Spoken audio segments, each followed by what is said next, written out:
we're going to be doing a series of how much you make while running an Airbnb. And I know a lot of influencers on here, for views and whatever, they love to create this image like they're making so much money from Airbnb.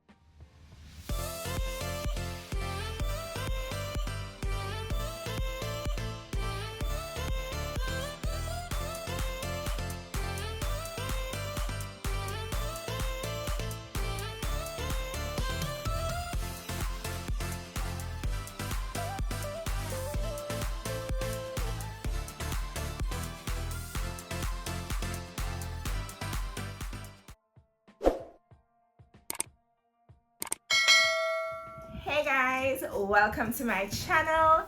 If you're joining me for the first time, I'm Athena, and for those who have been here before, thank you for your continued support on my channel. Now, I have been MIA, and that's because I was pregnant, and pregnancy did a number on me. Guys, when I tell you that I didn't know I was going to make it out alive, yeah, pregnancy was rough, and then I had baby, and it was a rough recovery. But that's for another time and another video, okay? So today, the other day I posted about Airbnb on my TikTok, and I got a number of questions about how to set up Airbnb, what's the process, how to acquire, and today I'm just going to be talking about the financial gains and benefits of having an Airbnb. So we're going to be doing a series of how much you make while running an Airbnb, right? Now, let me preface this video by saying that is not going to be what you think it's going to be, and I know a lot of influencers on here, for views and whatever, they love to create this image like they're making so much money from Airbnb. Like, you have one content creator who will be like, oh, I made $3,000, and they'll show you where Airbnb is paying them $3,000 US, but they're not really telling you the details of what goes into that $3,000, and I'm going to break it down for you, right? Another reason why I think people think that we're making this a lot of money, I remember we had an issue with our Airbnb in Kingston, and I was telling a friend of mine about it, and I was telling her how much it cost, and she was like, oh, no worries, you'll make that back in no time. And when I realized her reaction, I was like, oh, you think so? So I realized that people think that we make way more money than we do, and yeah, we don't make that much money. So let us break it down. Let's just go through the earnings. Now, I feel like I can talk about this because I've had an Airbnb. My husband and I, we have an Airbnb for 3 years now, and then we recently started another Airbnb in Kingston. So I can just give you a little bit of insight as to how much money you're going to be making if you start an Airbnb. First of all, the first thing that you need to understand is that Airbnb is just a property that you own or rent or whatever the case might be, and you decide to just list it, right? Now, what you need to understand is you only get paid for nights that you are booked and guests are staying at your place. So if nobody stays at your place, you don't make any money from your listing, and that's how the Airbnb works. So a lot of persons, they'll comment on the internet and they'll be like, oh, them decide to do Airbnb because they want to make a bag of money. But what people don't understand is that, like, for me personally, the reason why I do Airbnb is because I can't deal with long-term tenants, and I cannot deal with the destruction to property. Some of them, they don't want to pay rent, and I just cannot deal with all of that. So I eliminate that and I just do Airbnb.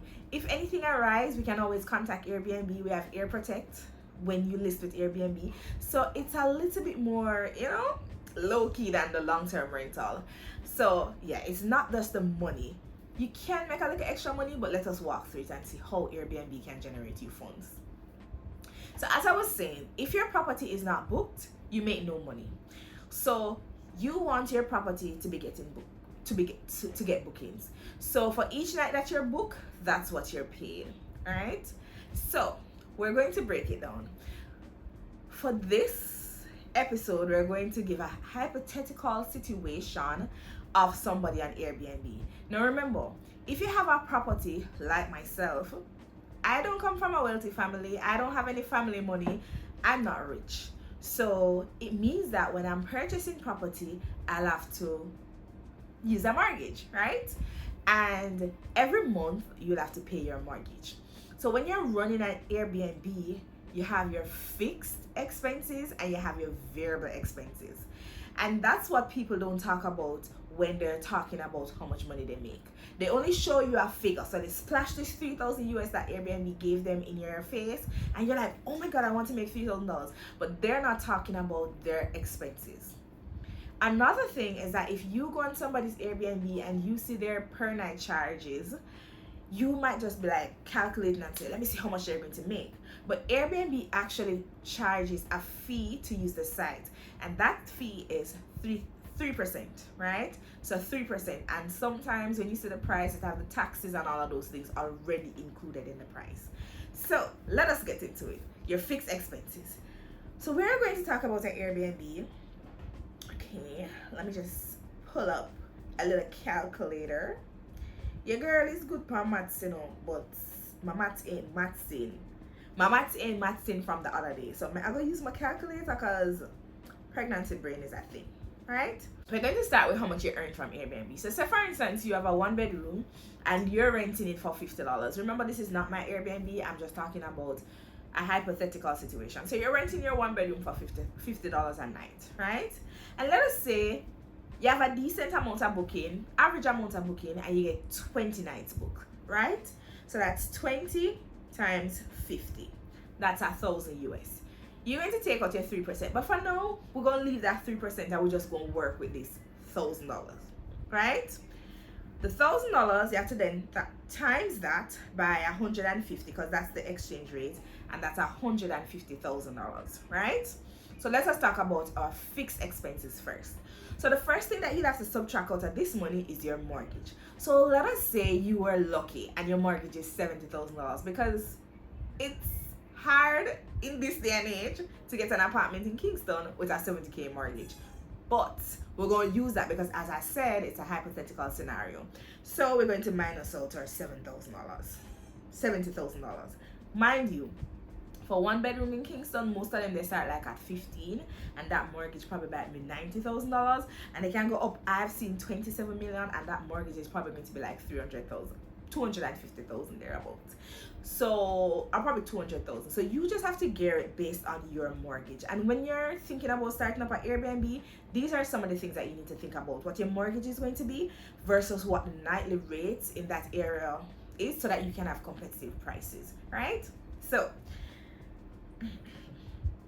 already took out the mortgage, which is $70,000.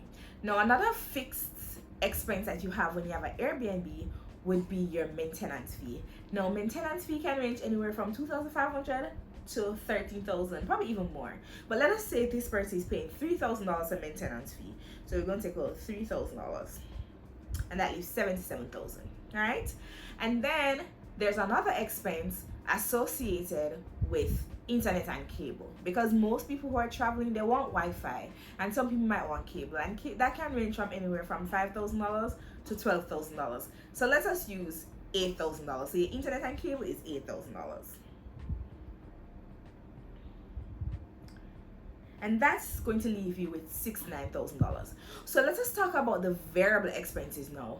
Now these variable expenses is basically two major ones. So you have your water bill, which you know can range anywhere from $1,000 to $20,000, depending on how the person uses the water. Because so for instance, this person is a person that takes 30-minute shower and they don't turn off the shower, you're gonna get a hefty water rate. Or if they just wash one socks for a load in your washing machine, you're gonna get a big water rate. So you pray you don't get those people. But let us say her water rate is $3,000, right? $3,000 for that month. So that's a 69 minus 3,000, and that's 66.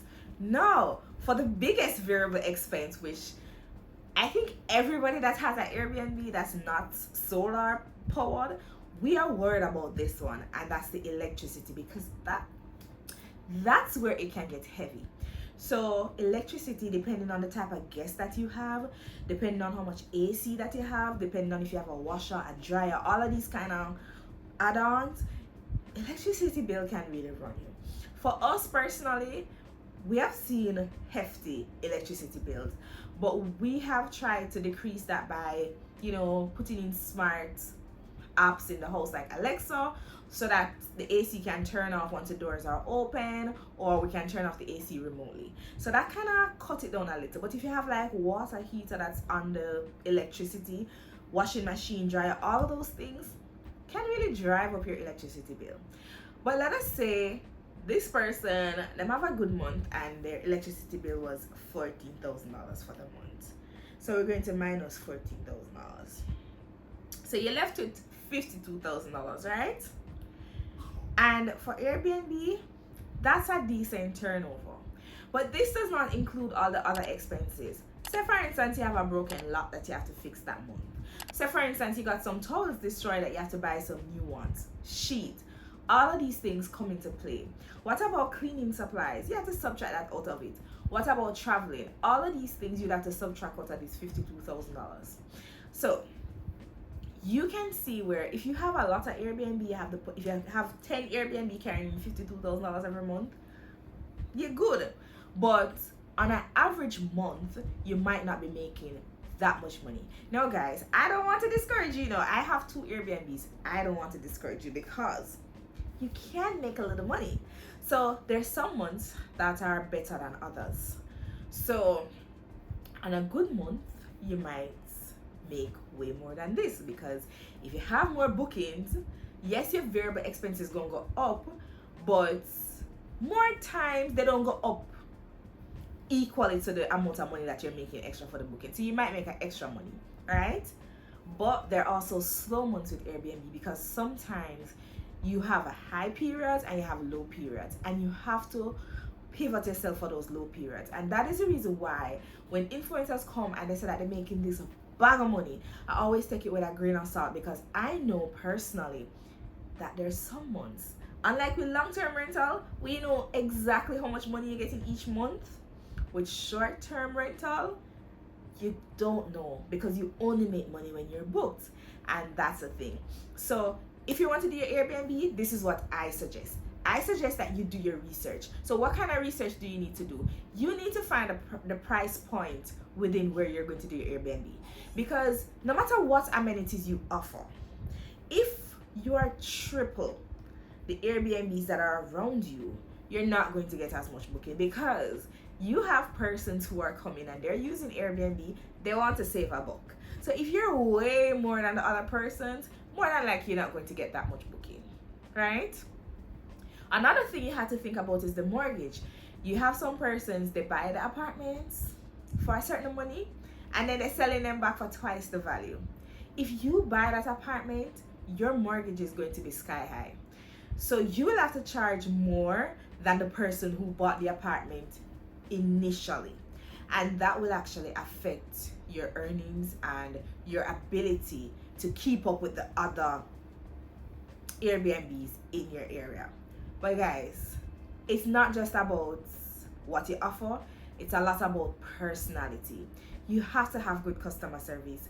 Your ratings on Airbnb have a lot to do with how well you do. So you have to be nice, you have to, be concerned about your guests. You have to be into it. It can't just be something that you're just doing because, oh, I want to make a quick buck. No, you're going to lose out, because then you're going to put the money above your clients, and your clients don't figure that you're and they're not going to like you, and they're not going to give you good reviews. And when persons are booking, they look at those reviews. So you have to be careful, guys. You have to make sure that you are in the space because you want to be in the space. And that's any business that you're going to do, because businesses will have low moments and high moments. If you are not interested and if you weren't motivated, then on the low moment you might be tempted to pull out right before your high moment. So you have to love it. Now personally, I love Airbnb because I love entertaining persons. I love when persons come and they're comfortable and we can take care of them, right? I love it. And if you notice, like sometimes if persons are having birthdays or anything, I might give them a little extra, because I love doing it. So I'm not just doing it for the money, but the love of it. So for me, even on months where I don't make that much money, I'm motivated by the months that I do well. And I'm also motivated by the reviews that we get and how much people love our property. So yes, guys, so if you want to go into Airbnb, all I can say to you is that you can make a little money from it, but you have to do your research. You have to do your research. And I don't know if you notice that there's some communities where Airbnb just don't strive, and you realize that a lot of persons, they're selling these plush houses. They're pretty inside, they're well furnished and everything, and they're selling them furnished. More than likely it was a failed Airbnb. So you taking that on yourself with a higher mortgage than they were paying, yeah, that not gonna look good for you. So you just have to be careful, and you just have to do your research. A lot of persons reach out to me. I have no problem answering questions. I have no problem telling people how to improve their Airbnbs. And in my subsequent videos, I'm going to, on this series, because I'm just going to be doing an Airbnb series, I'm going to be talking about how you can set up your Airbnb. And people think that you can only put your Airbnb on the Airbnb site, but you can put it on other sites. So I'm going to talk about those. I'm going to talk about how you can get your payment and all of those stuff. And I'm also going to do another video on how you can improve your Airbnb, how you can attract more persons to your Airbnb. Now, for us personally, we have, if you go on our site, you realize that we're rare finds because we get a lot of booking. But it's not just because of how our place is or whatever. It's Onif is really nice, I am nice, and we try to facilitate our guests. So you notice that our reviews are really good, and also we promote a lot on social media. So some persons, they might choose our Airbnb, so they're going to somewhere in Kingston, they might choose our Airbnb because they've seen it around before and they have seen us on social media. So I do a lot of promotion, I do a lot of marketing, and I always try to feel out to see what persons are looking for so I can offer that in my Airbnb. So I'm going to be doing that in the other series. But guys, if you enjoyed this video, please drop a comment, drop a like, and remember to subscribe to my channel and turn on that bell notification because I have a lot more to talk about with you guys. So until next time, peace out.